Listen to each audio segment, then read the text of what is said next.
ગાંધીધામ મહાનગરપાલિકાની વધુ એક બેદરકારી સામે આવી છે। ગઈકાલે પડેલા 30 મિનિટના વરસાદમાં પોલ ખુલી ગઈ છે। નાળું બેસી જતાં અનેક ગાડીઓ નાળામાં ધરાશાયી થઈ ગઈ।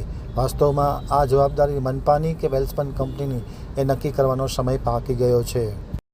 હવે જોઈએ ગાંધીધામ આમતક ન્યૂઝ બ્યુરોનો એક વિસ્તૃત અહેવાલ। ગાંધીધામ મનપાની વધુ એક બેદરકારી સામે આવી છે।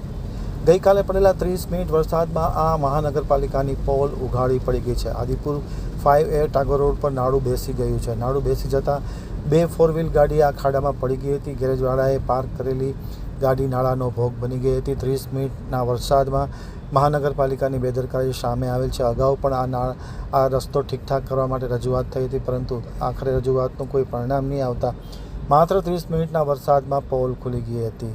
નાળું બેસી જતાં મનપાએ હાથ ઉપર કર્યા છે અને વેલ્સપન કંપની ઉપર ઢોળ્યું છે। વાસ્તવમાં વેલ્સપન કંપનીની જવાબદારી છે કે મહાનગરપાલિકાને એ નક્કી કરવાનો સમય પણ આવી ગયો છે। ટાગોર રોડ પર 5Aમાં ગટરનું નાળું પણ ખોદાયા હોવાનો સ્થાનિક લોકોએ આરોપ કર્યો છે।